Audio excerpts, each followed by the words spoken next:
Shalom,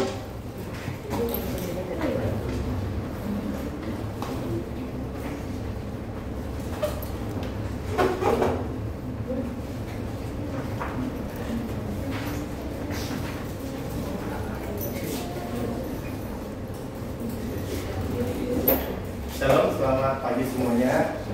Perkenalkan saya Anton Siswanto. Terima kasih kepada Gereja GKA Anugerah yang memberikan pada saya kesempatan untuk melayani di dalam kelas katekisasi dalam hari ini pada hamba Tuhan, majelis dan Ko Andreas juga. Ya, kita sudah ada lembar absen Ko Andreas ya? Nggak ada ya? Belum ya, ada. bentar. Ya, nanti saya minta lembar absennya bisa kenalan. Beberapa teman biasa sudah ada WA, begitu ada yang sudah kenalan juga. Nanti kita kenalan lebih lanjut sebelum kita belajar bersama-sama. Kata orang tak kenal maka tak sayang, begitu ya. Saya juga mau disayang, kita sama-sama saling mengenal. Kita berdoa terlebih dahulu ya, mari kita berdoa. Bapa di dalam surga, terima kasih kami mengucap syukur kepada Engkau pada siang hari ini kami berkumpul bersama-sama untuk kelas katekisasi. Kami bersyukur Tuhan beberapa orang telah berkumpul dan kami akan belajar katekisasi. Beberapa kali pertemuan Tuhan kiranya Engkau sertai kami. Beri kepada kami pengetahuan dasar daripada kebenaran firman Tuhan, dasar kekristenan. Tuhan sertai kami agar kami boleh bersama-sama mengerti dan mengenal siapa yang kami sembah dan apa yang kami percayai. Berkati kami Tuhan, hamba-Mu dan setiap umat-Mu. Terpujilah Kristus, haleluya, amin. Ya, saya sudah perkenalannya di grup, mungkin saya ngomong sekali lagi.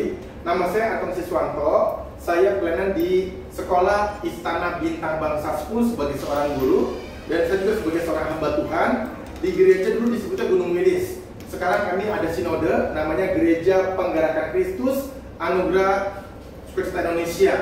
Ya, saya di dalam pengurus inti ya, saya sekretaris 2 untuk membawa gereja. Dan kemudian saya juga seorang dosen di STT Excelsior Surabaya ya, ngajar sih pakai Zoom begitu ya. Itu ya, itu sedikit perkenalan saya. Saya punya istri Miss Berta, jadi istri saya itu guru di Istana Bintang Bangsa School juga. Anak saya yang pertama Kaiden. Beberapa teman di sini ada yang ikut remaja. Kalau Kaiden yang kacamata itu anak saya yang pertama. Yang kedua Denzel, sekali-kali sekolah juga di sini begitu. Ya, belum ada absen ya. Mungkin saya tulis aja begitu ya nama teman-teman ya, supaya saya nanti kalau panggil saya bisa tahu ya. Mungkin dari sebelah sini namanya siapa, nanti keliling gitu ya, muter lagi begitu ya, supaya nanti saya waktu ngomong bisa jelasin, bisa ngomong ya. Silakan Ibu, siapa namanya? Ibu Gila. Gila yang kemarin ya? Iya. Berikutnya namanya siapa? Dev. D-A-V-E, begitu? Dev ya. Dev kelas berapa? 7. Kelas 7. Di mana SMP-nya? Katolik. Oke, ya. Berikutnya Mikael, ya sudah kenal. Mikael kelas 7 juga.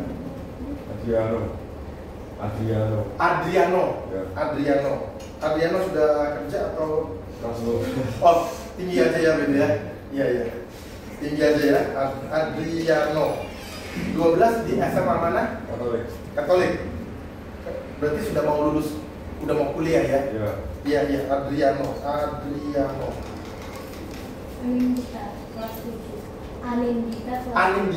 Anindita kelas 7. SMP Katolik ya? Mesia gimana disepel? M-A-Y-S-H-A. Mesia. Kelas berapa Mesia? 7. Di SMP? Oke. Namanya siapa? Nimas. Oke. Nimas sudah sekolah kelas atau 2 SMP di SMP 1. Oke, Nimas, thank you. Ini yang kemarin namanya tadi siapa, saya lupa. Wena, W-E-N-N-A. Sama Weni, W-E-N-N-Y. Oke. 1 SMP dua-dua ya? 1 SMP. Namanya siapa? Michael. Pakai C, M-I-C-H-A-E-L. Iya. Michael. Sekolah atau kelas? 11 SMA di sekolah? SMA Katolik. Thank you, Michael. Jessica. Double S? Yes. Pakai C atau pakai K? JESSICA. Kelas 11 di SMA Katolik. 11 berarti 2 SMA.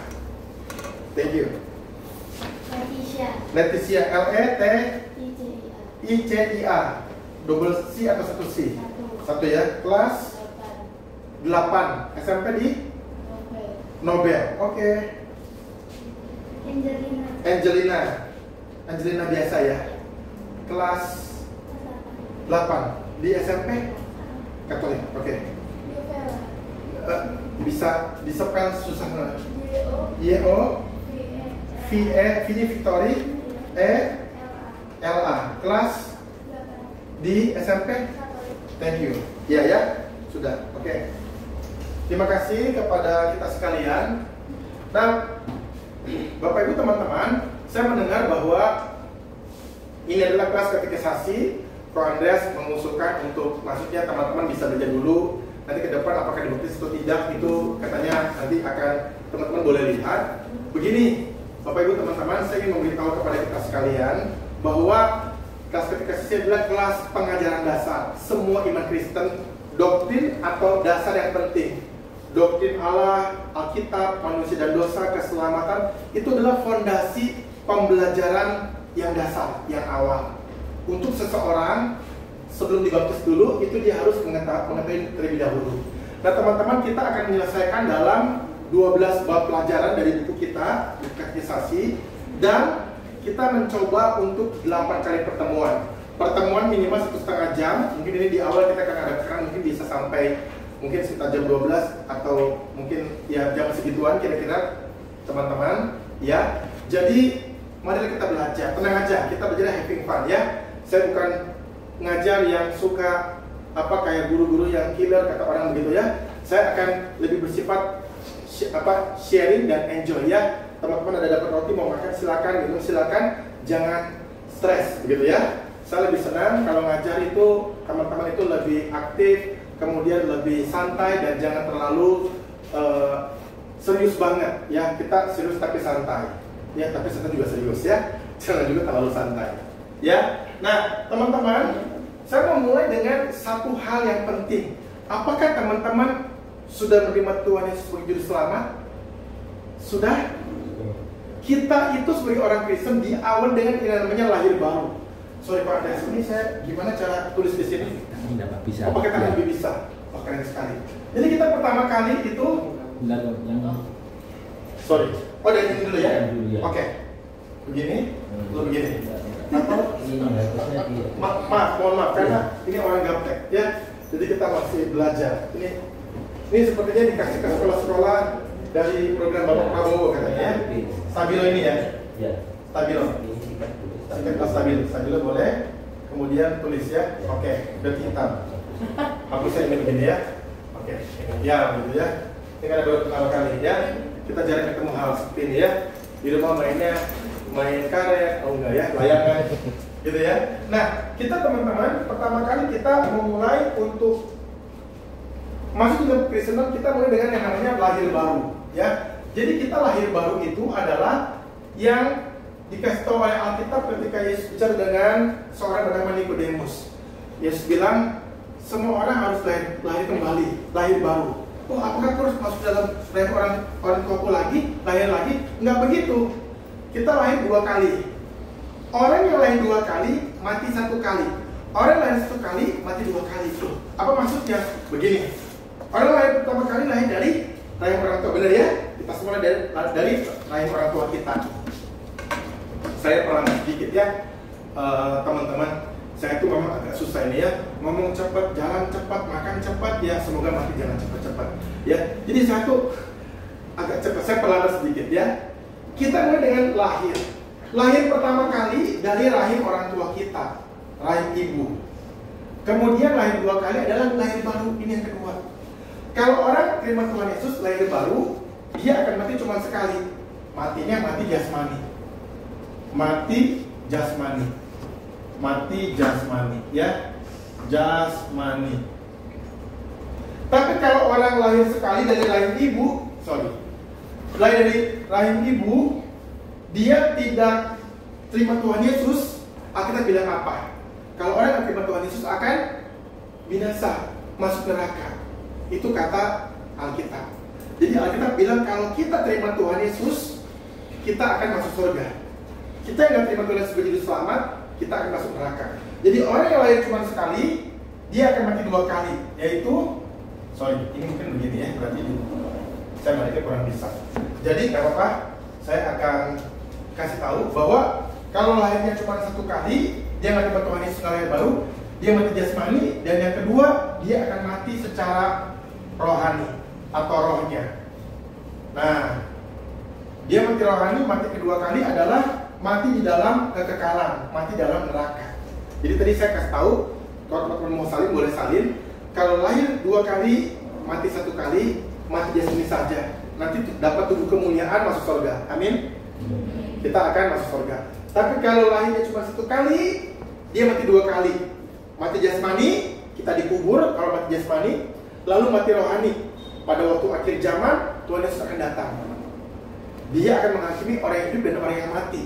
Orang yang hanya lahir 1 kali, nggak terima Tuhan Yesus, dia mati di masuk neraka. Kematian kedua, kematian kekal. Dihukum sama iblis dan antek-anteknya, masuk neraka selama-lamanya. Ya, oke teman-teman, saya bahas dengan ini. Mari saya ajak kita untuk terima Tuhan Yesus. Ya, saya mau tanya sekali lagi yang tadi, siapa yang sudah doa lahir baru terima Tuhan Yesus, angkat tangan. Yang sudah doa terima Tuhan Yesus, angkat tangan. Sudah? 1, 2, terima kasih Pak. Siapa lagi? Belum?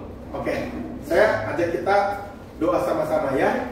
Sebelumnya saya kasih tahu dulu beberapa hal mengenai keselamatan. Ya, sudah ini baru kita boleh katekisasi. Karena kita nggak mungkin katekisasi kalau belum lahir baru. Ya, jadi teman-teman waktu ke gereja tiap hari Minggu atau remaja harus tahu kita ke gereja cari apa? Cari keselamatan. Ke gereja bukan cari pacar, cari teman. Kenapa ke gereja? Ya seru, temannya banyak. Kenapa ke gereja? Itu ada yang cantik. Bukan teman-teman ya. Ke gereja cari Tuhan Yesus. Amin. Cari Tuhan Yesus. Ke gereja ngapain? Cari keselamatan. Bukan cari makanan, cari teman, bukan. Ke gereja cari keselamatan. Ini paling penting. Sebelum katekisasi ini harus ada. Ya, kita harus namanya lahir baru. Pertama, berarti kita hapus dulu. Nah, saya akan memberi kepada kita tahu bahwa yang pertama adalah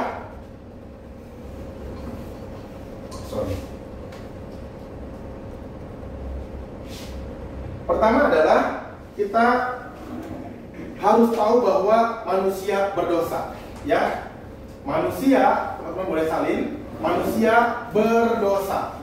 Nah, ini adalah hal yang paling penting yang kita harus tahu. Manusia berdosa. Sama-sama katakan manusia berdosa. 1, 2, 3. Manusia berdosa. Roma 3:23 mengatakan, karena semua orang telah berbuat dosa dan telah kehilangan kemuliaan Allah. Itu kata Alkitab. Teman-teman, kenapa kita butuh Yesus? Karena manusia berdosa. Enggak ada cara lain. Agama tidak menyelamatkan. Kitab suci tidak menyelamatkan. Orang tidak menyelamatkan. Nabi pun tidak menyelamatkan. Kita semua ketika berdosa, hukumannya kekal. Semua orang telah berbuat dosa dan telah kehilangan kemuliaan Allah. Kedua, kita bersyukur dalam kekristenan, Tuhan Yesus datang menyelamatkan manusia. Tuhan Yesus, bisa masih belajar ya, jadi agak susah. Tuhan Yesus datang selamatkan manusia. Ya, Tuhan Yesus datang selamatkan manusia. Selamatkan manusia. Ya. Yohanes 3:16 mengatakan karena begitu besar kasih Allah akan dunia ini sehingga dia mengambil anak tunggal supaya barang siapa percaya kepadanya tidak binasa melainkan beroleh hidup yang kekal. Itu kata Alkitab, Yohanes 3:16. Jadi ketika manusia berdosa, tidak ada cara lain. Perlu Yesus datang ke dalam dunia. Yesus datang ke dalam dunia untuk apa? Untuk menyelamatkan kita manusia berdosa. Ya. Yang ini kita baca sama-sama. Yang kedua, 2, 3. Tuhan Yesus datang selamatkan manusia.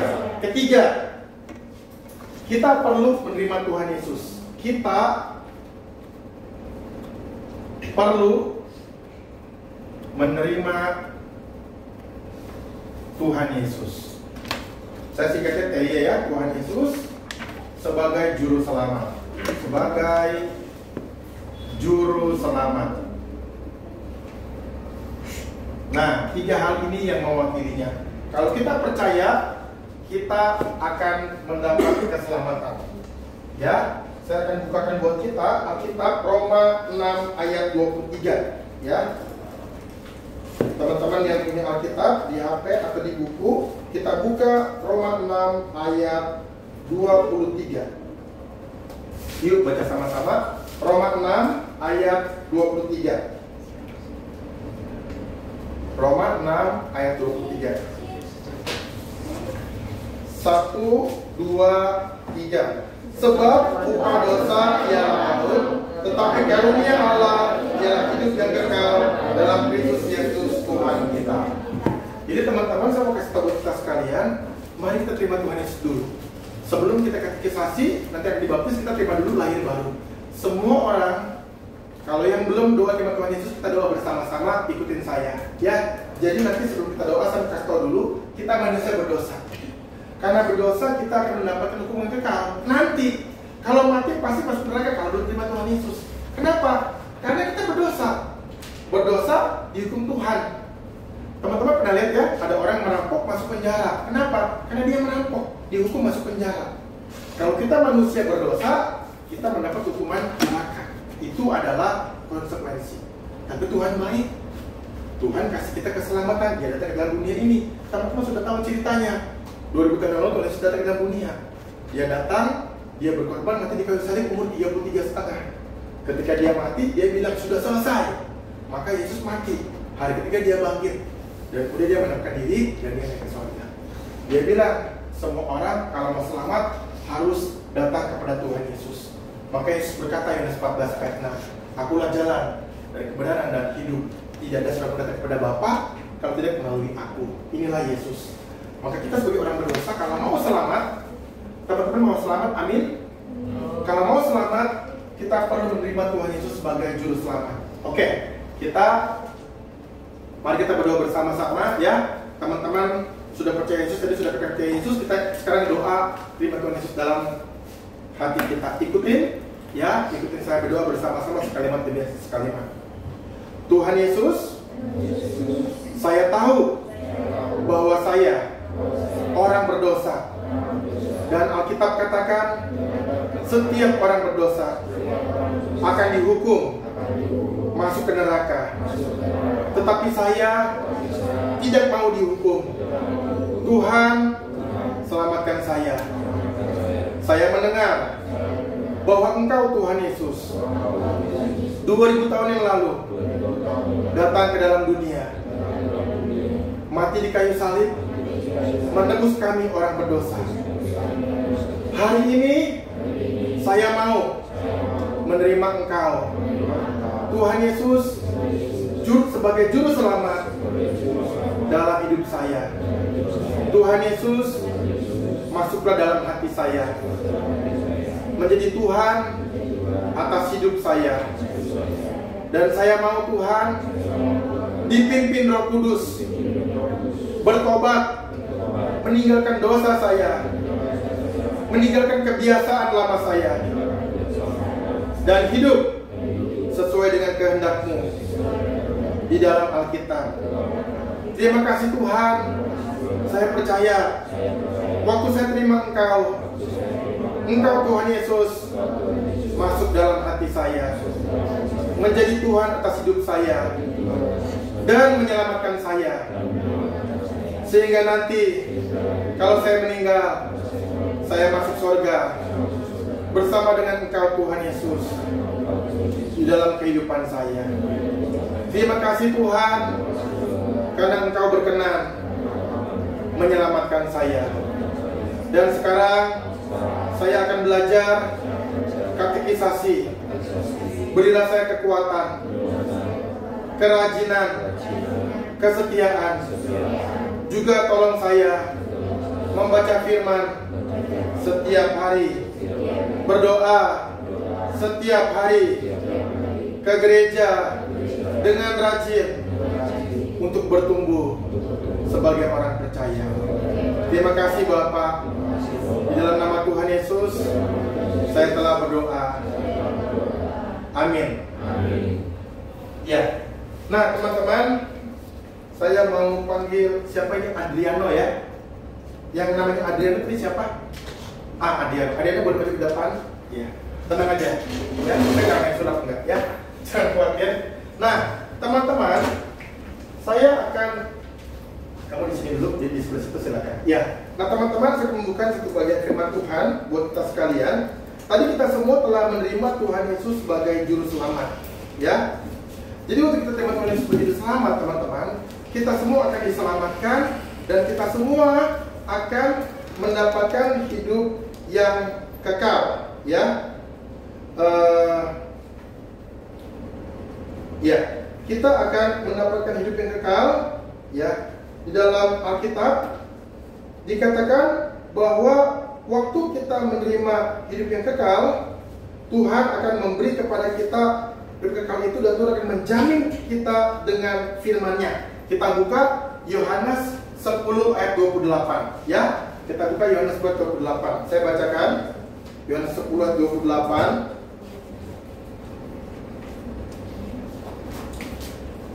Dan aku memberikan hidup yang kekal kepada mereka, dan mereka pasti tidak binasa sampai selama-lamanya, dan seorang pun tidak akan merebut mereka dari tanganku. Ya, akhirnya jangan dulu. Saya mau kasih tahu Adriano ya.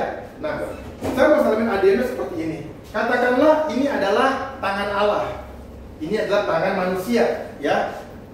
Sebagai contoh ya, ini tangan kanan saya mewakili tangan kanan Allah. Tangan kanan Adriano mewakili tangan kanan manusia, ya, mewakili, ya. Ini contoh, ya. Jabat tangan namanya jabat tangan Romawi. Orang Romawi jabat tangan bukan begini. Kita begini salamannya. Orang Romawi jabat tangannya begini. Ini jabat tangan Romawi, ya. Nah, saya mau kasih kepada kita. Waktu ikut Tuhan, kita sudah terima Tuhan Yesus, kita mungkin rajin. Wah, katekisasi rajin ke gereja, ya. Seperti Adriano tangannya pegang tangan Tuhan. Wah, dia rajin pegang tangan Tuhan. Dia rajin sekali ke gereja, rajin baca kitab, rajin ikut katekisasi. Bisa nggak suatu hari manusia itu lemah? Bisa nggak? Bisa. Bisa nggak Adriano lupa ke gereja? Bisa nggak? Wah, Adriano lupa ke gereja, dia lupa jalan kasih tangan Tuhan. Ya, dia lupa ke gereja, lupa baca Alkitab, lupa berdoa, dan seterusnya. Dia lupa, nggak sengaja. Teman-temannya aja dia pikir permainan lain. Tapi tangan Tuhan selalu memegang tangan Adriano. Tangan Tuhan nggak pernah lepasin kita. Tadi ayat kata dibaca Yohanes 10:28 itu, Tuhan akan memegang tangan kita. Dia menjaga kita. Amin. Kita bisa lupa sama Tuhan, tapi Tuhan nggak pernah lepas tangan kita. Maka inilah janji Tuhan bahwa kita kalau percaya Yesus akan diselamatkan masuk surga. Janji Tuhan itu bersifat kekal, ya dan amin.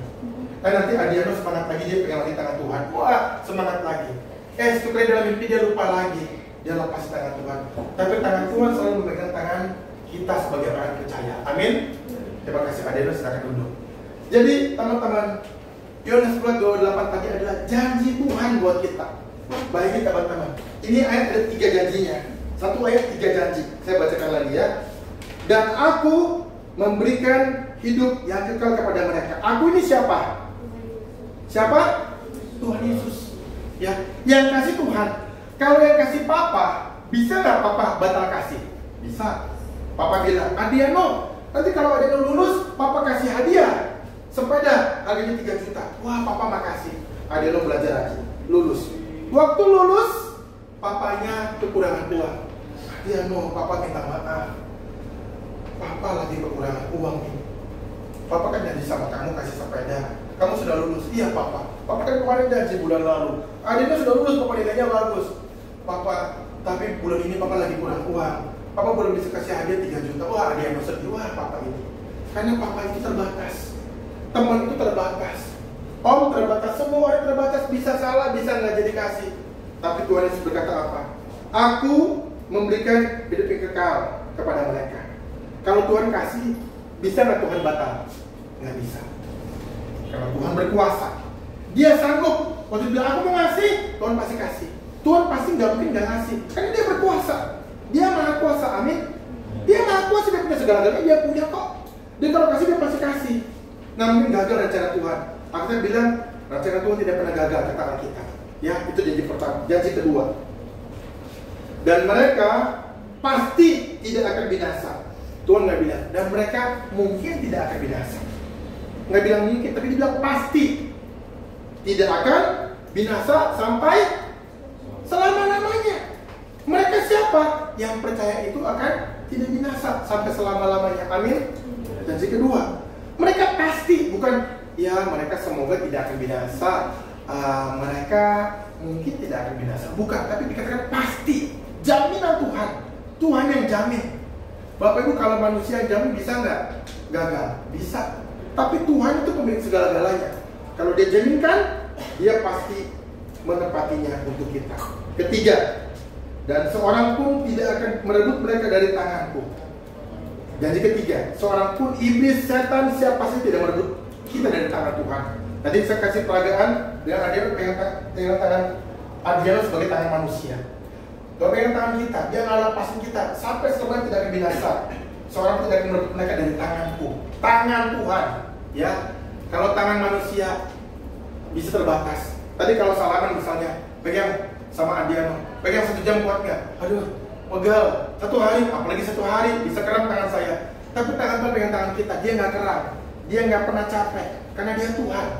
Dia pegang tangan kita, selama dia pegang, kita tidak mungkin akan dilepaskan. Amin. Jadi teman-teman, kalau sekarang ditanya, kalau kamu meninggal, yakin nggak masuk surga? Jawabannya apa? Yakin. Kenapa? Karena janji Tuhan. Kita ke surga bukan karena kita berbuat baik, bukan karena kita berbuat mulia, bukan karena kita menolong fakir miskin, bukan karena kita rajin ke gereja, bukan karena kita kasih persembahan yang baik buat Tuhan, bukan. Tapi karena Tuhan menyelamatkan kita. Amin. Kalau teman-teman ditanya, nanti kalau meninggal yakin masuk surga, jawabannya apa? Yakin. Jawabannya apa? Yakin. Karena apa? Karena Alkitab yang bilang. Kamu kok yakin sih? Iya, karena Alkitab yang ngomong. Kalau percaya, tidak akan binasa. Dan itu udah 3. Tidak direbut oleh tangan oleh orang lain. Janji Tuhan adalah bahwa kita diberi kekal oleh Tuhan. Dan yang ketiga itu tidak binasa sampai selama-lamanya. Amin. Teman-teman yang kemarin belum lahir baru, sekarang kita bisa tulis tanggal hari ini, tanggal berapa? Tanggal 19. Teman-teman boleh tulis di kertas, hari ini saya telah berdoa terima Tuhan Yesus sebagai juru selamat. Hari ini saya sudah lahir baru. Kalian dulu sudah pernah ingat-ingat tahunnya berapa? Kalian belum pernah doa seperti itu? Tadi sudah berdoa, tulis. Saya namanya siapa? Saya lahir baru. Tanggal berapa? Tanggal 19 Oktober 2025. Jadi teman-teman salin, saya lahir baru tanggal berapa? 19 Oktober 2025. Pada hari inilah saya berdoa, minta Tuhan Yesus datang masuk dalam hati saya, menjadi Tuhan saya, menjadi juru selamat saya, memberi kepada saya keselamatan. Hari inilah saya lahir baru. Tanggal lahir kalian beda-beda, tapi tanggal lahir baru kalian kalau sama nggak apa-apa. Karena kalian hari ini sudah terima Tuhan Yesus. Teman-teman yang sudah terima Tuhan Yesus, ingatlah akan hari ini. Kalian sudah terima, sudah percaya. Jangan lepasin Tuhan Yesus. Amin. Jangan pernah lepasin Tuhan Yesus dalam kehidupan kita. Ya, kalau yang lain kalian mau lepaskan, gak apa-apa. Kalau yang lain kalian mau tinggalkan, gak apa-apa. Tapi kalau Tuhan Yesus, jangan lepaskan sampai selama-lamanya. Amin. Oke, kita masuk yang pertama, yaitu Alkitab. Ya, kita masuk yang pertama, yaitu Alkitab.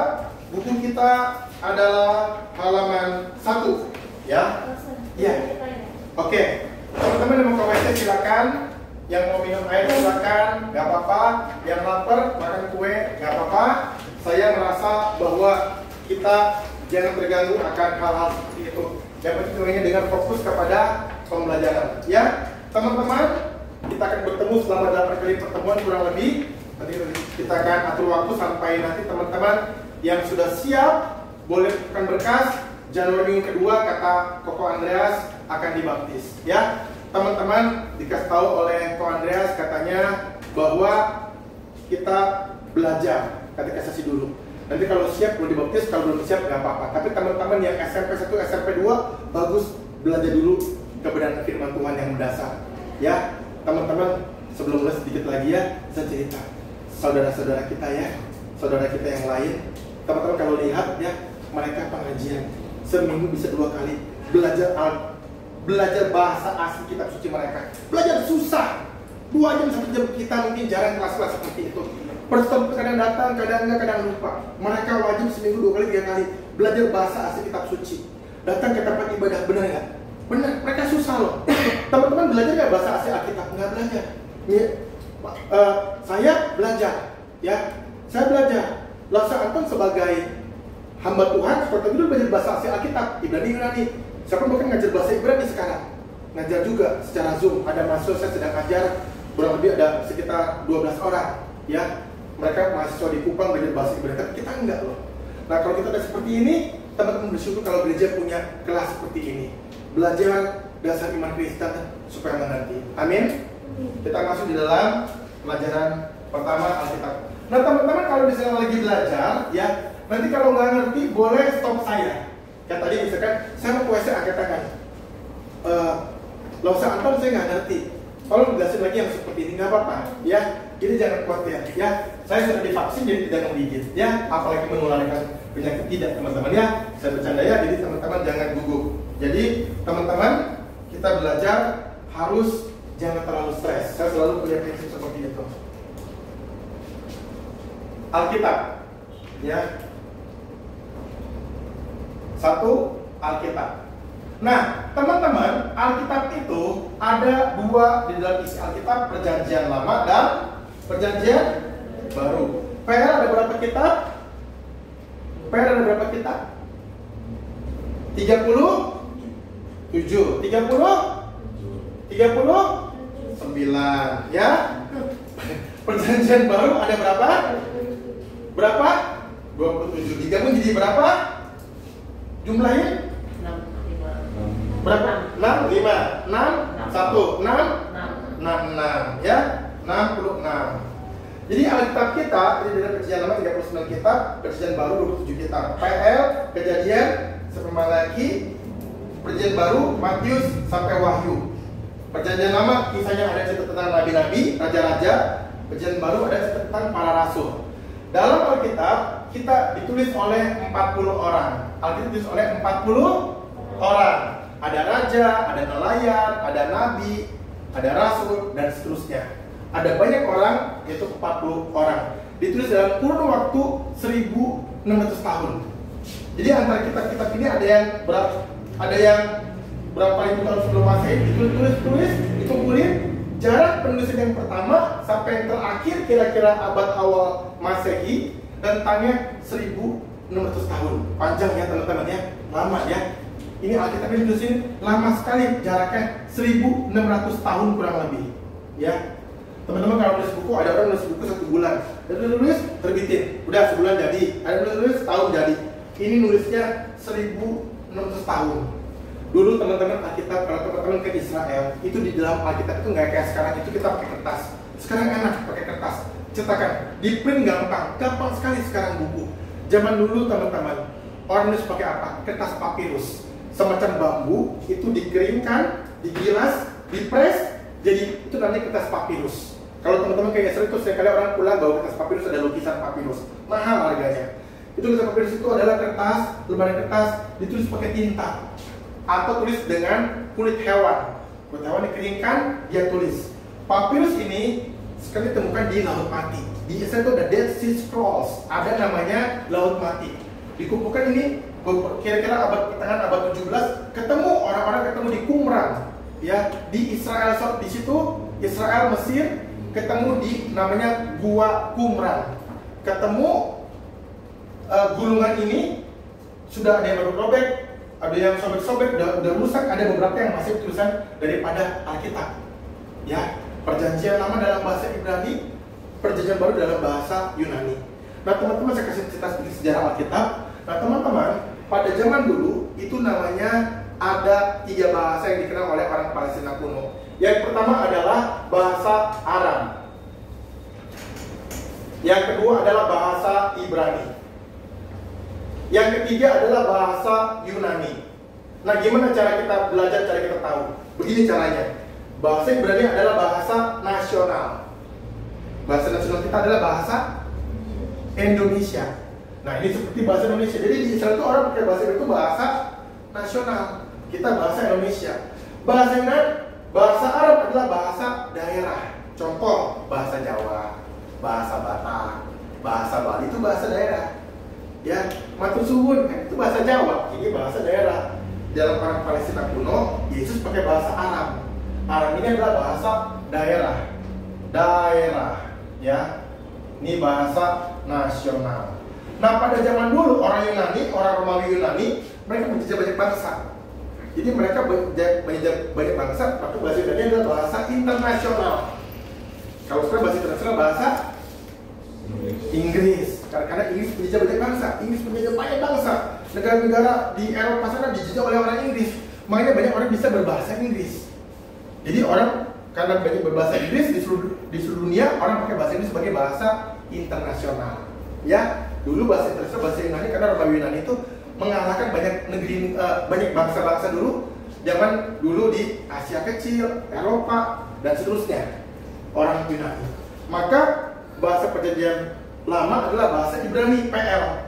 Bahasa perjanjian baru pakai bahasa Yunani. Itulah sejarah daripada Alkitab. Nah, teman-teman, waktu bicara Alkitab, kita bersyukur Tuhan menjaga orang-orangnya, diberikan kepada kita Alkitab. Kita sekarang bisa baca Alkitab, perintah firman Tuhan. Kita punya Alkitab di rumah, dalam bentuk buku, bentuk HP, bentuk file, di internet. Buka Alkitab gampang. Dulu orang susah, teman-teman. Saya kasih teman-temannya. Kita sekarang kalau punya Alkitab seperti ini, kita bersyukur. Kalau punya Alkitab seperti ini, Alkitab itu susah zaman dulu. Zaman dulu, waktu zaman Roma Katolik, orang membaca Alkitab nggak bisa. Alkitab yang punya siapa? Hanya pastor di dalam gereja Roma Katolik. Hanya pastor yang punya, hanya imam yang punya. Jemaat biasa nggak punya. Mereka membaca Alkitab ke gereja dengan Alkitab, nggak punya Alkitab. Kalau sekarang kita punya Alkitab karena seorang punya 2, punya 3. Di rumah kita punya Alkitab, kita ambil. Debuan dia jangan dibaca ya, baru ke gereja. Kita punya tapi kita jarang baca. Dulu orang mau baca nggak bisa, teman-teman. Alkitab itu sangat langka. Pada zaman Roma Katolik nggak ada orang punya Alkitab di rumah. Alkitab dalam bahasa Latin, dalam bahasa Yunani. Hanya pastor, imam yang bisa belajar bahasa Latin, belajar bahasa Yunani, mereka baru bisa baca Alkitab. Karena bahasanya lain, bukan bahasa Inggris. Dulu waktu di Inggris, di Amerika, seperti itu. Ya, kita bersyukur punya Alkitab. Kita bisa pakai, kita bisa baca, kita bisa pelajari, kita bisa renungkan, kita bisa hafalkan buat kita. Untuk kita mendapat kekuatan daripada firman Tuhan. Teman-teman, saya kasih ke kalian, Bapak Ibu dan teman-teman, inilah kitab yang Tuhan berikan kepada kita. Inilah perkataan Tuhan yang Tuhan berikan kepada kita. Mari kita buka 2 Timotius 3 ayat 16. Ayo kita baca bersama-sama. 2 Timotius 3 ayat 16. 2 Timotius 3 ayat 16. Mari kita baca. 2 Timotius 3 ayat 16. 1, 2, 3. Segala tulisan yang diilhamkan Allah memang bermanfaat untuk mengajar, untuk menyatakan kesalahan, untuk memperbaiki kelakuan, dan untuk mendidik orang dalam kebenaran. Teman-teman, inilah Alkitab yang kita punya.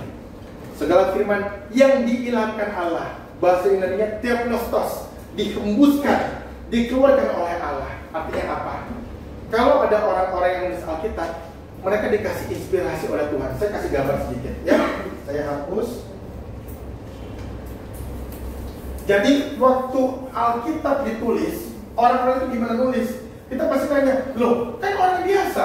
Ya mereka memang raja sih, nelayan, mereka adalah nabi, mereka adalah rasul. Tapi gimana mereka tulis caranya? Apakah mereka nanti nggak salah nulis? Apakah mereka nanti nggak nulisnya nanti misalnya keliru? Atau seperti apa? Nah begini.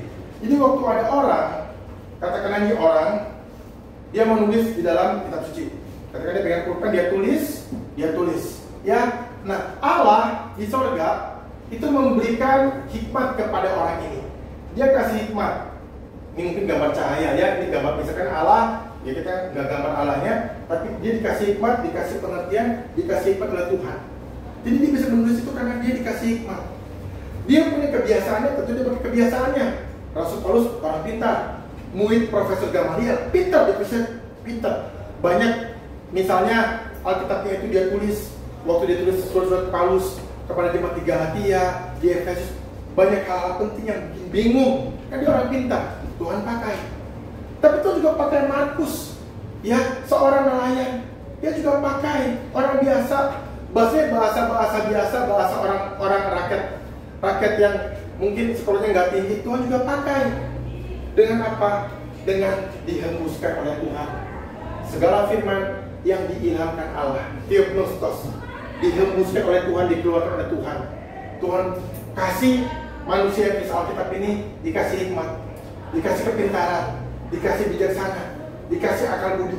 Tulis surat kepada jemaat, tulis surat yang akhirnya dibukukan menjadi Alkitab yang kita baca sekarang. Itulah Alkitab yang diberikan oleh Tuhan kepada kita. Meskipun orang punya gaya bahasa beda-beda, tapi Alkitab ini menjadi satu kesatuan. Teman-teman, Alkitab dari Kejadian sampai Wahyu 66 kitab. 66 kitab. Itu ada benang merah. Ada benang merah. Alkitab ini nyusun dari awal Kejadian sampai Wahyu, itu nyusun semuanya. Ada benang merah. Meskipun berusia 40 orang, 1900 tahun, Tuhan hebat, Tuhan ajaib, teman-teman. Ada benang merah, ada benangnya. Ini karena ini benang merah. Ada benang merah itu apa? Yaitu benang merahnya adalah memberitahu kepada kita satu hal. Alkitab ini 66 kitab ini cuma kasih kita satu hal saja, yaitu bahwa Allah menciptakan manusia dan manusia jatuh dalam dosa, dan manusia berdosa ini butuh keselamatan, dan kemudian Allah memberikan jalan keselamatan melalui Tuhan Yesus yang datang ke dalam dunia, yang mati di kayu salib, dan dia bangkit dan dia naik ke surga. Dan setiap orang yang mau menerima Tuhan Yesus akan diselamatkan. Maka kita sebagai manusia harus menerima Tuhan Yesus untuk mendapatkan keselamatan. Itulah benang merah daripada Alkitab yang kita punya. Teman-teman yang dikasih oleh Tuhan Yesus, mari kita bersyukur. Mari kita menghargai Alkitab kita yang kita punya. Kadang-kadang teman-teman, kita nggak hargai Alkitab, kita lupa baca Alkitab karena kita nggak tahu bahwa itu adalah makanan untuk kerohanian kita. Kalau kita tahu itu adalah makanan rohani kita akan menghargai Alkitab. Teman-teman, Alkitab ada seorang penulis buku, saya pernah baca sebuah buku. Dia mengatakan, seorang teolog, dia bilang Alkitab itu adalah berisi berton-ton emas murni yang mahal harganya. Itu kata dia. Saya begitu saya kaget sekali, oh benar juga ya. Ini luar biasa. Dia bilang Alkitab, the Bible is content with the tons of the gold, of a new gold, of the pure gold. Dia bilang Alkitab itu adalah berisi berton-ton emas. Teman-teman, siapa yang punya Alkitab berton-ton? Nggak ada ya? Jarang, benar nggak? Kita punya papa mama punya Alkitab 1 ton? Nggak ada. Ya, adanya Mas apa? Mas Anton 70 kilo, itu udah paling berat itu teman-teman ya. Mas Anton, Mas Joko, itu udah paling berat. Ya, Mas beli 1 gram 2 juta, benar nggak? Ya Bu ya, beli emas 1 gram 2 juta. Tapi penulis itu berkata, teolog itu berkata, dia bilang Alkitab mengandung berton-ton emas. Artinya apa? Artinya Alkitab ini mengandung pengajaran yang murni, yang membawa kita kepada keselamatan. Maka teman-teman, Alkitab bilang apa? Alkitab bilang latihan badani terbatas gunanya, tetapi latihan rohani membawa kepada kita untuk hidup yang sekarang dan juga untuk hidup yang akan datang. Begini maksudnya, teman-teman, kalau hidup untuk diri sendiri, latihan, misalnya teman-teman yang cowok nih, fitness, pernah fitness nggak? Nggak pernah. Pernah fitness?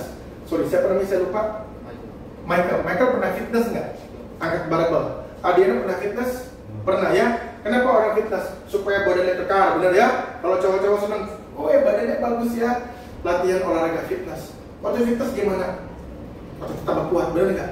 Badannya tambah kuat, benar nggak? Latihan badani terbatas gunanya. Kenapa? Karena kalau kita sehat cuma buat di dunia aja. Tapi kalau latihan rohani, baca Alkitab, berdoa, berguna untuk apa? Untuk kehidupan sekarang dan kehidupan di masa mendatang. Kegunaannya 2. Teman-teman sekarang sehat, makan makanan bergizi, tidur yang cukup, makan yang sehat, olahraga, berguna buat apa? Buat di dunia saja. Badan ini kita, suatu hari nanti badan ini akan mati, akan hancur. Tapi tubuh rohani tidak akan hancur. Tubuh rohani akan pergi. Cuma dua jalan, ke surga apa ke neraka, hadiah atau hukuman. Ketemu Tuhan, ketemu setan. Cuma dua pilihannya. Itulah sebabnya kita perlu ke gereja. Terus sebabnya kita membaca Alkitab yang kita punya, teman-teman. Ya, jadi perhatikan. Bacalah Alkitab setiap hari. Amin. Yang amin baca. Ya, jangan nanti amin sampai rumah gua aman, begitu ya. Nah, jangan begitu. Kita marilah menghargai Alkitab kita. Teman-teman, Alkitab kita punya ada namanya waktu di zaman mula-mula itu ada namanya kanonisasi, kanon, pengkanonan. Ya, kita buka dari buku kita. Di sini ada kanon nomor 3 ya. Berarti kita masuk di dalam nomor 3 kanonisasi. Halaman 4 ya. 3.4. Tolong bacakan satu orang sukarelawan, silakan. Satu orang sukarelawan. Halaman 4 3.4 kanonisasi itu tolong dibacakan. Terima kasih.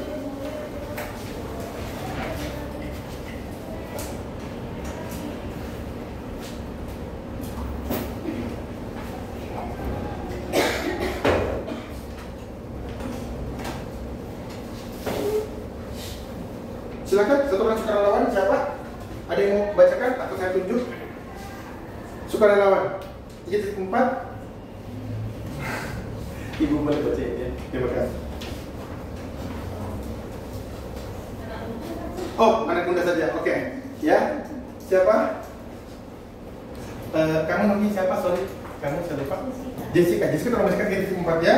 Halaman 4. Terima kasih, Jessica. Kanonisasi Alkitab. Pada waktu Alkitab baik perjanjian lama maupun perjanjian baru dilakukan, ada kitab-kitab lain selain dari 66 kitab yang sekarang termuat dalam Alkitab.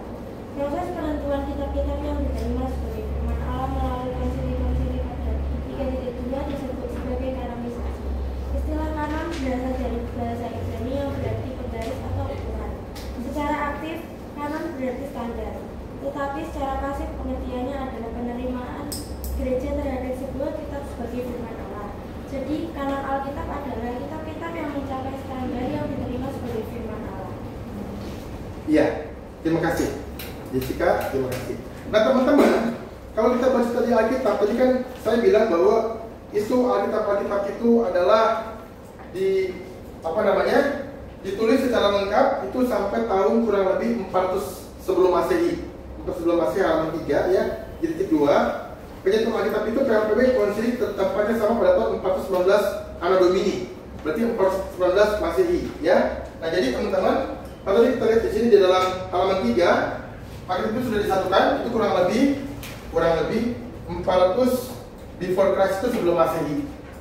Berarti kalau sekarang 2025 tambah ini, berarti 2425 tahun yang lalu. Karena ini sebelum Masehi. Lalu Alkitab itu kemudian disatukan dalam konsili pertemuan daripada bapak-bapak gereja pada tahun 419.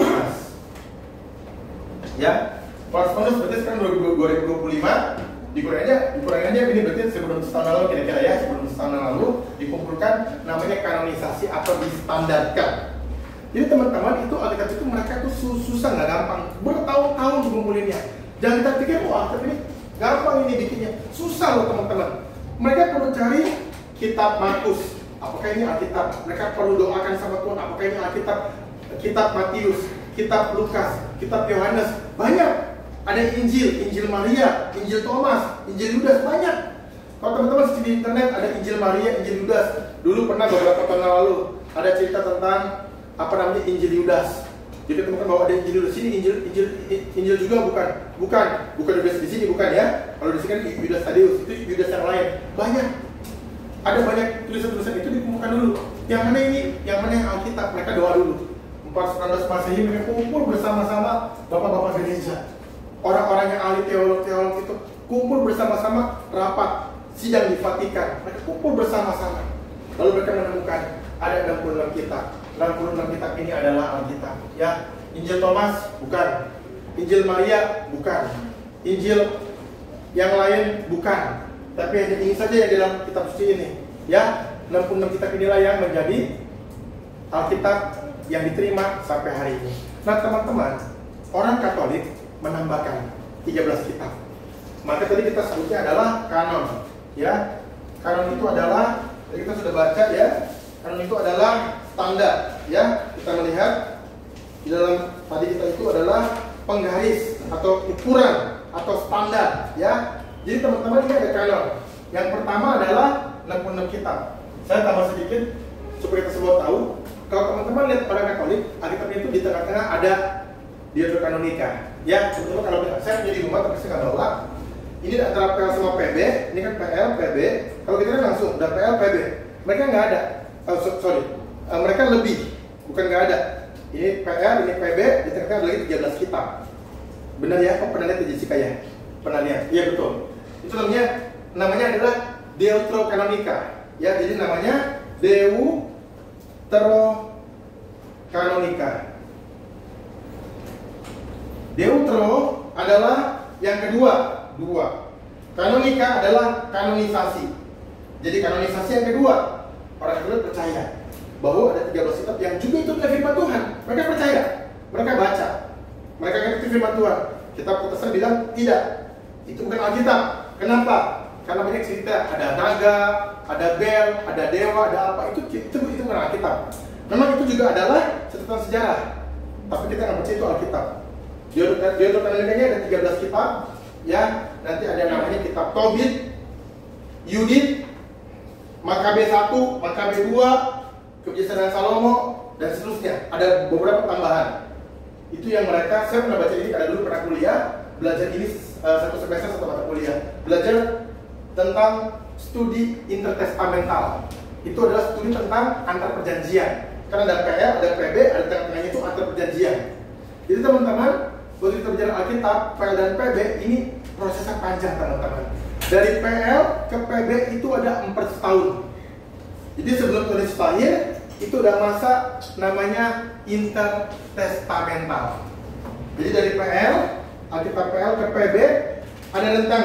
Ini ada rentang ini. Rentangnya ini adalah 400 tahun. Selama 400 tahun sebelum ada Tuhan Yesus lahir, Tuhan berhenti bicara. Tuhan tidak kasih mujizat, tidak kasih mimpi, jadi bicara. Tuhan diam 1000 bahasa. Dia nggak ngomong. Tidak ada nabi, tidak ada rasul. Tuhan diam. Sampai umat bingung, Tuhan ngomong apa? Kok Tuhan diam, nggak pernah ngomong? Kok nggak pernah ada malaikat? Di PL teman-teman lihat ya, malaikat datang, ketemu Abraham. Malaikat datang, ketemu Lot, pergi dari Sodom dan Gomora. Malaikat, mimpi, Daniel mimpi. Penglihatan Tuhan kasih PL. Tapi waktu menuju ke PB, Tuhan diam 400 tahun. Setelah itu barulah ada Tuhan Yesus lahir. Baru Tuhan Yesus datang ke dalam dunia ini, berfirman kepada umat manusia, langsung sebagai manusia. Tuhan Yesus namanya yang kita peringati dalam peristiwa Natal. Ya, nah teman-teman, ini kita nggak percaya ya, kita nggak percaya ini sebagai Alkitab. Yang kita percaya hanya dalam Alkitab. Oke, saya hapus lagi. Teman-teman yang menulis, yang menulis nggak apa-apa, yang penting tahu sebagai wawasan pengetahuan Alkitab bagi setiap kita. Nah, teman-teman, kita lanjut di dalam Alkitab kita, ya, di dalam materi kita lanjut kembali. Kita buka di dalam bagian ini, ya. Nah, teman-teman yang dikasih Tuhan Yesus Kristus, kita melihat di dalam Alkitab sebagai firman Allah, ya. Alkitab itu adalah firman Tuhan, ya. Alkitab firman Tuhan, kalau dari bahasa asli, itu adalah Allah, kitab adalah buku, adalah firman tentang Allah. Alkitab adalah firman Allah. Buktinya apa? Buktinya adalah bahwa ada Kristen Alkitab. Tadi kita sudah pelajari bahwa ada nabi, raja, petani, gembala, nelayan, dokter, tukang pajak, 40 orang yang nulis 1900 tahun. Tapi ada benang merahnya, ada kesatuannya. Bukan acak-acakan nulisnya orang beda-beda, tapi jadinya nggak jelas. Tapi jelas, karena Tuhan mau sampaikan kepada kita firman Tuhan. Makanya inilah kesatuan Alkitab. Yang kedua, nubut-nubut dalam Alkitab digenapi dengan tepat. Nah teman-teman, kalau kita baca, minta sebelahnya Jessica, namanya siapa? Leticia. Leticia itu membacakan yang B sampai F, halaman 2, ya. B sampai F. B sampai dibacakan, terima kasih. Halaman 2. Di dalam Alkitab kata-kata Allah berfirman, firmanlah Allah, maka firman Tuhan datang kepadaku terdapat 3.800 kali. Contoh, firman Tuhan kepada Musa, "Selamatkanlah segala firman ini." Keluaran 35 dan 30. Halaman 2 ya. Iya. Yang halaman 2, yang butir 2 bagian B, nubuat dalam Alkitab ya, bukan? Oh sorry ya, iya. Tadi makanya saya tadi maaf ya. Halaman ya, nubuat. Dalam alam bergenapi dengan tepat. Contoh, Yesus dinubuatkan akan lahir dari seorang perawan. Nubuat ini digenapi dengan tepat. Maria, seorang perawan melahirkan Yesus. Di tempat kelahiran Yesus dinubuatkan di Bethlehem. Nubuat ini digenapi dengan tepat. Yusuf dan Maria meskipun tinggal di Nazaret, tapi dalam pengaturan Tuhan mereka ada di Bethlehem pada waktu Maria melahirkan. Ketepatan ilmu pengetahuan dalam Alkitab membuktikan bahwa Alkitab adalah kebenaran. Ilmu pengetahuan yang belum sempurna bukan saja tidak selaras dengan Alkitab, tapi juga menyatakan bahwa Alkitab itu salah. Tapi setelah ilmu pengetahuan tersebut mengalami perkembangan dan mencapai derajat kesempurnaan, maka ilmu pengetahuan tersebut selaras dengan Alkitab dan mengakui bahwa apa yang ditulis Alkitab itu benar. Contoh, keturunan Abraham dinubuatkan akan seperti bintang di langit, tidak terhitung jumlahnya. Untuk membuktikan hal ini, kita bisa melihat hasil pengamatan para ilmuwan. Misalnya, Hipparchus asal Yunani menghitung bintang pada abad ke-2 BC. Jumlahnya 1022 bintang. Ptolemy asal Mesir menghitung bintang pada awal abad ke-2. Jumlahnya 1026. Lalu berkembang menjadi 3000 sampai 2000 bintang. Setelah ilmu pengetahuan berkembang lebih jauh, teleskop besar ditemukan pada astronomer mendapatkan bahwa jumlah ini tidak terhitung. Alkitab memiliki kuasa untuk mengubah kehidupan manusia. Alkitab memuati huruf-huruf mati, tetapi melalui kuasa Roh Kudus dapat mengubah kehidupan manusia yang mau membaca, mempelajari, merenungkan, dan menaatinya. Alkitab tetap relevan. Kebanyakan buku-buku bertahan tidak lebih dari 25 tahun. Alkitab meskipun sudah berusia ribuan tahun, tapi masih relevan untuk dibaca kini dan yang akan datang. Alkitab juga sudah diterjemahkan ke dalam ribuan bahasa dan tersebar hampir di seluruh negara. Ini membuktikan bahwa Alkitab adalah firman Tuhan yang aman dibutuhkan oleh manusia. Alkitab tetap ada. Sepanjang sejarah, orang-orang berusaha memusnahkan Alkitab, menyerang, mengkritik Alkitab dengan tajam melebihi Alkitab baik, tetapi Alkitab tetap ada dan terpelihara. Ya, terima kasih Leticia.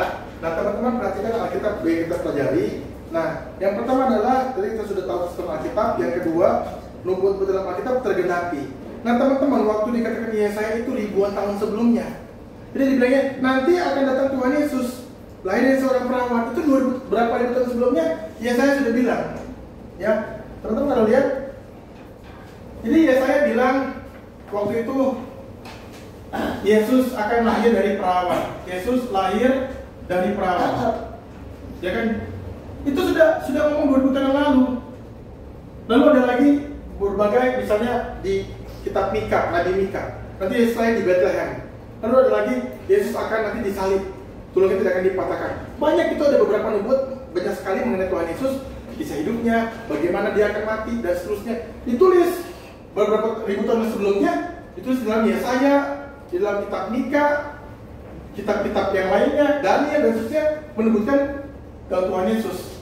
Kalau katakan ada 20 misalnya nubuat, kemudian ribuan tahun yang berikutnya ada Yesus datang, itu kalau benar-benar tepat, berarti itu Alkitab. Tapi kalau misalnya salah, berarti itu Alkitab itu bohong. Nah teman-teman sekarang coba ngomong, misal Jessica bilang, oh nanti 10 tahun lagi saya akan menikah sama orang namanya ini, tinggal di sini, rumahnya di sini, uangnya segini. Wah, kalau itu berarti hebat ya. Kok Jessica tahu akan menikah dengan orang siapa namanya? Itu namanya nubuat. Ke depan akan dikasih dulu apa yang belum terjadi, tapi akan terjadi. Nah kira-kira bisa nggak 20 ini tepat? Nggak gampang teman-teman. Ternyata benar tepat. Berarti Alkitab itu ya dan amin. Kenapa? Karena nubut ini, 20 nubut ini semua terjadi. Benar ya, setelah dia seorang perawan namanya Maria. Dia lahir di Bethlehem, benar. Dia akan disalib, benar. Menyelamatkan umatnya, benar. Terbukti. Sebenarnya terbukti teman-teman dengan jelas. Ya kan? Itulah satu keajaiban daripada Alkitab. Yang dia omong tidak salah. Dan selalu benar, selalu tepat, terjadi seperti apa yang dia ngomong kepada kita. Maka inilah bukti Alkitab itu adalah firman Allah. Bahwa dia bukan buku sembarangan, bukan buku seperti yang kita biasa beli di sekolah, buku pelajaran, buku sejarah, bukan. Buku ini adalah buku yang berasal dari Tuhan. Ya, teman-teman, mari kita syukuri Alkitab yang kita punya, yang Tuhan berikan kepada kita. Ya, berikutnya adalah kata-kata ilmu pengetahuan dalam Alkitab membuktikan bahwa Alkitab adalah firman Allah. Jadi teman-teman, ya banyak hal yang disebutkan oleh Alkitab yang kita tahu bahwa itu setara dengan ilmu pengetahuan. Ya, saya kasih tahu contoh satunya ya, ilmu pengetahuan.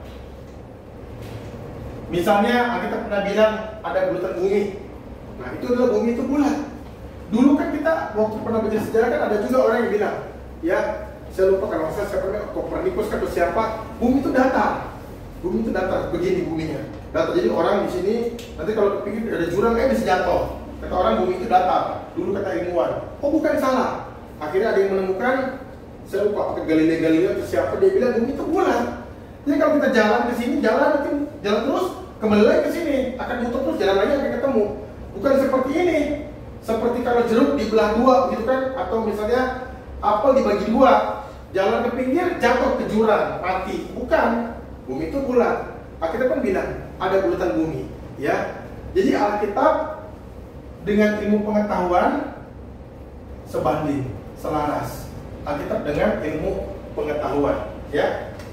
Nah teman-teman, kita bersyukur bahwa Tuhan kasih kita Alkitab yang kalau di dalam ilmu pengetahuan pun juga ada diperkatakan seperti ini, ya. Contohnya adalah bagaimana Tuhan bilang bahwa ada bulatan bumi, ya. Nah teman-teman, itu adalah satu keajaiban daripada Alkitab. Ya, kita buka Yesaya 40 22 tapi dibacakan satu orang. Yesaya pasal 40 ayat 22. Siapa? Weni ya? Weni tolong bacakan. Yesaya 40 ayat 22.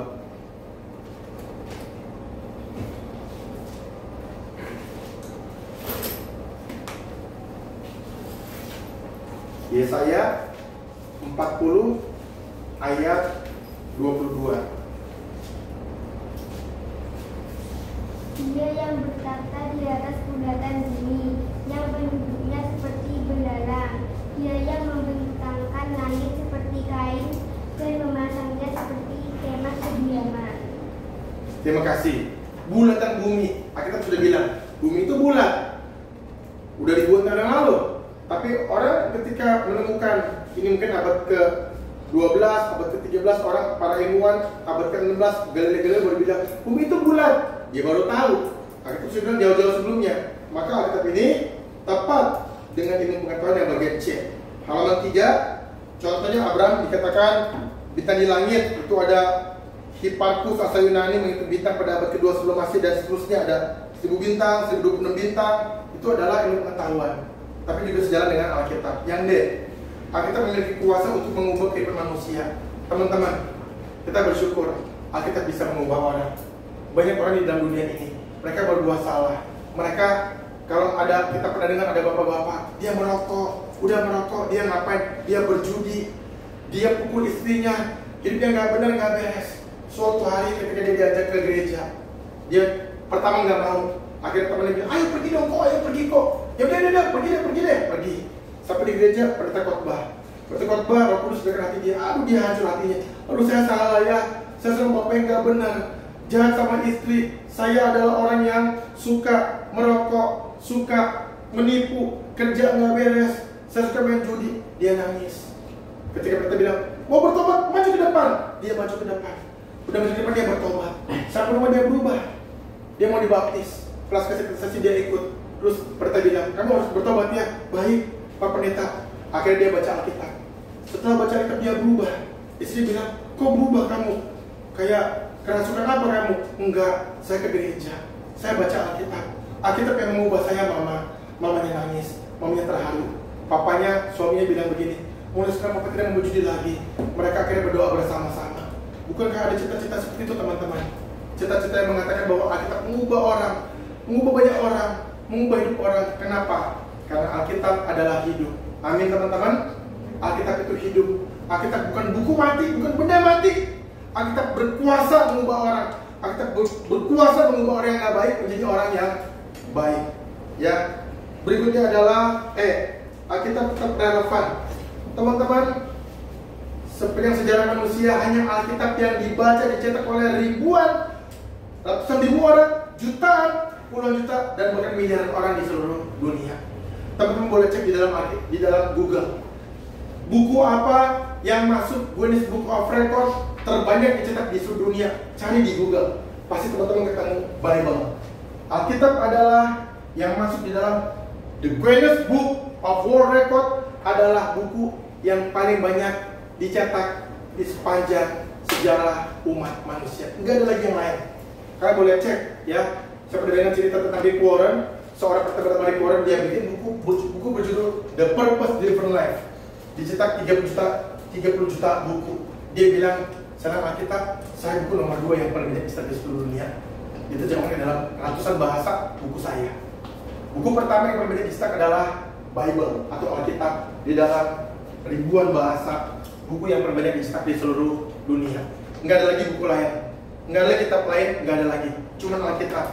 Maka yang tadi dikatakan Alkitab tetap relevan. Dulu, sekarang, nanti tetap relevan dibaca, dimengerti, dipahami. Teman-teman, buku-buku lain boleh hilang, buku-buku lain boleh habis, buku-buku lain boleh lenyap, tapi Alkitab jangan lenyap teman-teman. Kenapa? Alkitab adalah firman Allah. Amin. Inilah pegangan hidup kita. Teman-teman, hidup itu ada dua macam. Hidup ada dua macam. Yang pertama adalah hidup jasmani, yang kedua adalah hidup rohani. Ya.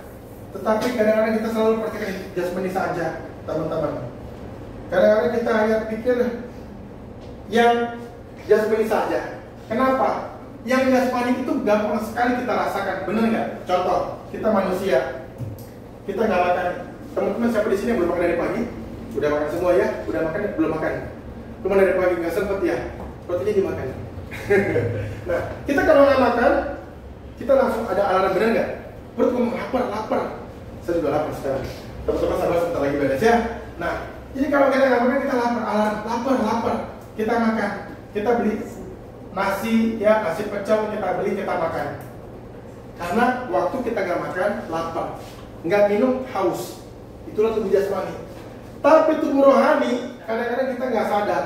Kita nggak makan makanan rohani, Alkitab kita nggak baca. Kita nggak sadar. Kita nggak ke gereja, nggak baca Alkitab, nggak berdoa, rohaninya nggak dikasih makan. Kita nggak sadar. Sampai sadar, langsung hancur hidupnya. Teman-teman pernah dengar cerita seperti itu? Saya kasih tau cerita. Ada seorang anak. Jadi itu dengan sebuah cerita ya. Nah, kita akan beres dengan cerita ini. Teman-teman, saya nggak pernah lupa cerita ini sampai saya kapanpun juga. Saya dengan cerita ini sekitar 13 tahun yang lalu. Saya kasih cerita ya. Ini cerita mungkin saya nyata. Ada seorang ibu punya 2 orang anak. Anak yang kecil, nanti kita bahas ini lagi. Sebelum bahas ini saya kasih cerita lagi. Ada seorang ibu, ya kita mungkin rambutnya panjang, saya nggak bisa gambar terlalu bagus. Dia punya 2 anak, satu pemuda, satu lagi anak yang masih kecil. Nah, anak pemuda ini, ibu ini punya 2 anak. Kemudian suatu hari ibu ini ditelepon, Bu, dengan ibu ini, ya benar. Anaknya namanya ini, anak yang pemuda ini. Namanya ini, betul. Anak ibu di kantor polisi. Hah? Di kantor polisi? Iya. Anak ibu ketahuan mencuri, membunuh orang. Dan dia akan dihukum mati 10 hari lagi. Hah? Langsung teleponnya jatuh. Anak saya akan dihukum 10 hari lagi, akan dihukum mati.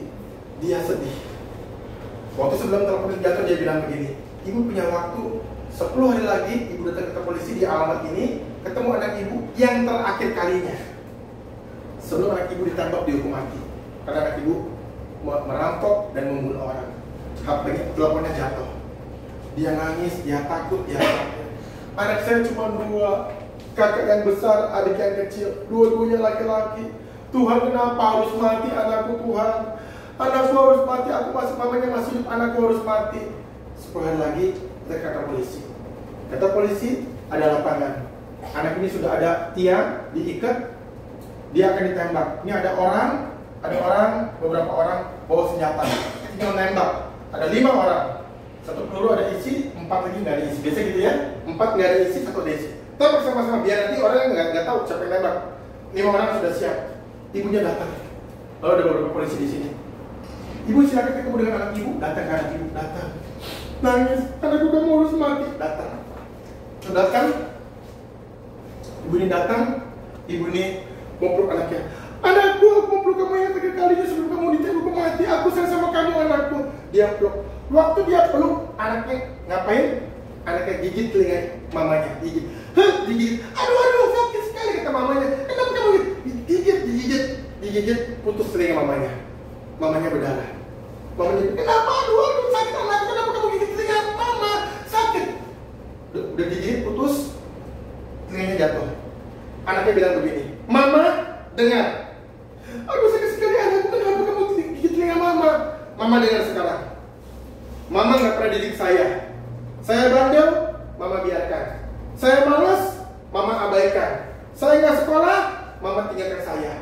Mama nggak pernah hukum saya, mama nggak pernah marah sama saya, mama nggak pernah disiplinkan saya. Mama, dengar sekarang. Di rumah ada adik. Jaga adik baik-baik.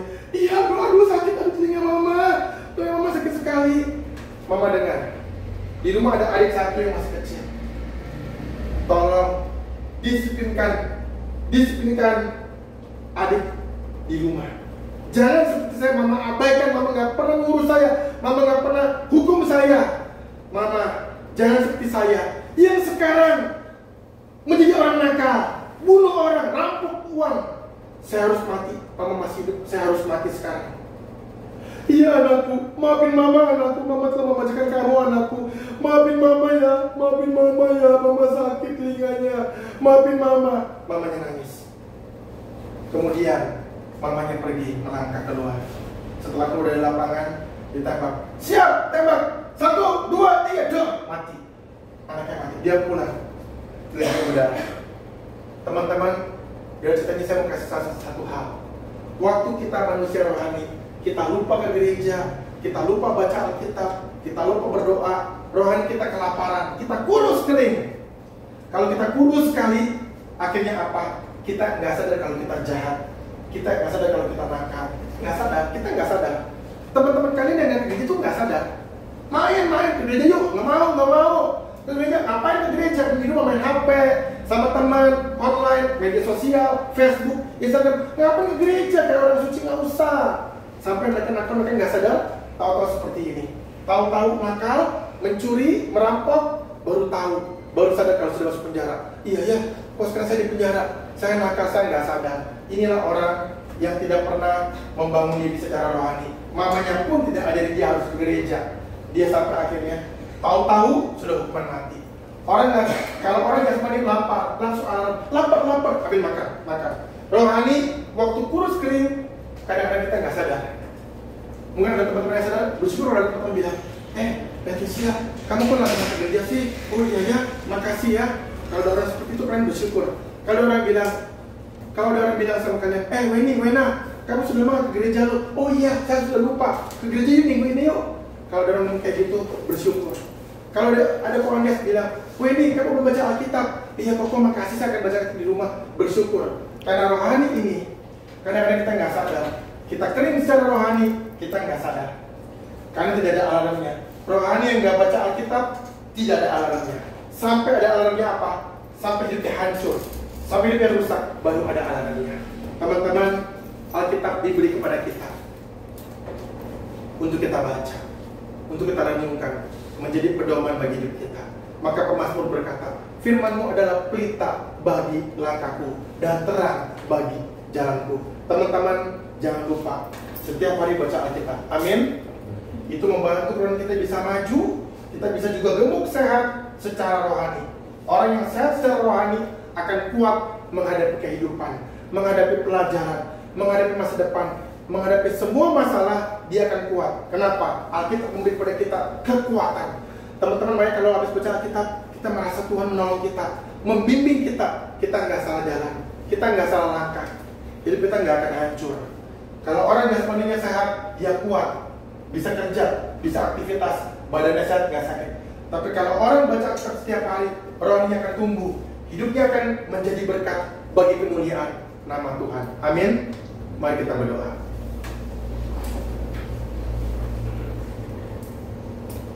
Bapa di dalam surga, kami mengucap syukur kepada Engkau untuk pertemuan pertama katekisasi pada hari ini. Tuhan, kami telah terima Engkau sebagai Tuhan Yesus. Terima kasih Bapa. Kami juga belajar pertemuan pertama mengenai Alkitab. Terima kasih Tuhan, Engkau mau mengajar kepada kami Alkitab. Engkau memberi kepada kami kitab suci untuk kami pelajari Tuhan. Alkitab adalah satu buku yang berharga sekali Tuhan buat kehidupan kami. Ajar kami mengerti di dalam kehidupan kami. Untuk kami boleh mengerti Alkitab itu, dan kami boleh memahami Alkitab itu, kami membaca Alkitab setiap hari. Tuhan, ajar kami selalu membaca Alkitab dan sungguh-sungguh, sehingga Alkitab itu menolong kepada kami, membawa kepada kami hidup sesuai dengan kehendak-Mu, mengikuti perintah-Mu, menjauhi larangan-Mu. Itulah tujuan-Mu bagi setiap kami. Terima kasih Bapak. Kami akan berakhir kelas sebentar ada pengumuman, dan kami juga akan pulang. Berikanlah kepada kami pulang sampai rumah dengan selamat, dan kami kembali ke dalam kehidupan kami untuk sekolah, belajar, dan besok dan seterusnya. Dan kami juga bertemu kembali dalam waktu berikutnya. Tuhan menyertai kami. Terima kasih Bapak, di dalam nama Tuhan Yesus Kristus kami telah berdoa dan mengucap syukur. Amin. Ya, mungkin mau atur pertemuan berikutnya, Ko Andreas gimana? Ya. Ya bisa. Nah,